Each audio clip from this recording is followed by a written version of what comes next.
पाप कर्मों का फल अवश्य मिलता है। एक दिन राजगृह में भगवान के महान शिष्य महापंडित महामोगलान महायतिवीर भंते लक्ष्मण थेर के साथ भिक्षाटन के लिए जा रहे थे।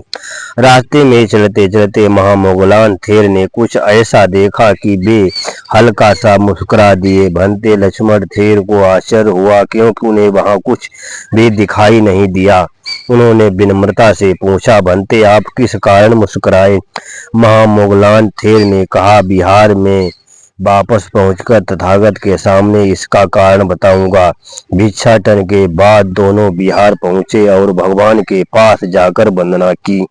महामोगलान थेर ने कहा, भगवान, भिक्षाटन के समय मैंने रास्ते में एक प्रेत देखा। उसका सिर मनुष्य जैसा था लेकिन शरीर सर्प के समान था। उस विचित्र प्राणी को देखकर मैं मुस्कुरा पड़ा। ये सुनकर भगवान ने कहा, मैंने भी इस प्रेत को उसी दिन देखा था जब मुझे संबोधि प्राप्त हुई थी, परंतु मैंने इसका उल्लेख किसी से नहीं किया क्योंकि यदि लोग विश्वास न करते तो उनका अहित हो सकता था। फिर भगवान ने भिक्षुसंग को उस प्रेत की पूर्व कथा बताई। प्राचीन समय में वाराणसी के पास नदी किनारे एक प्रत्येक बुद्ध की कुटिया थी। पास ही एक किसान की खेती थी। एक दिन उस किसान ने क्रोध में आकर उस कुटिया को आग लगा दी।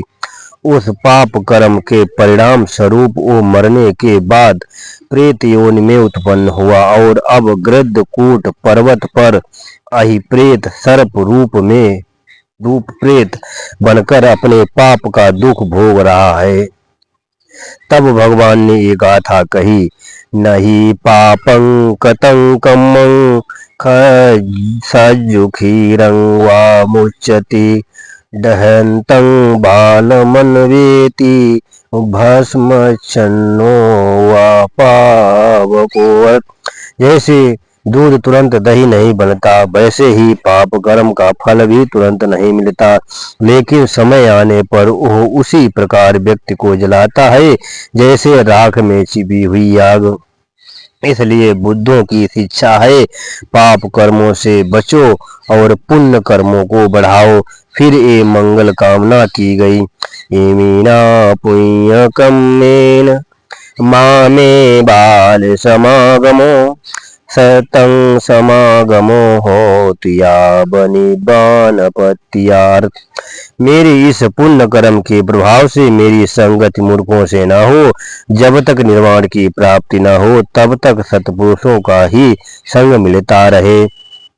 इदं मे पुण्य कम्मं आसवोक्षया होतु सब दुःखापमुच्यतु निब्बानस्य पच्चयो होतु। अर्थात इस पुण्य कर्म के प्रभाव से चित्त के दोष समाप्त हो, सभी दुख दूर हो और निर्माण की प्राप्ति का मार्ग प्रशस्त हो। संदेश, जीवन में स्मरण रखना चाहिए कि हर कर्म का परिणाम अवश्य मिलता है, इसलिए पाप से दूर रहें, पुण्य कर्म करें, सत्पुरुषों की संगति करें, अपनाएं।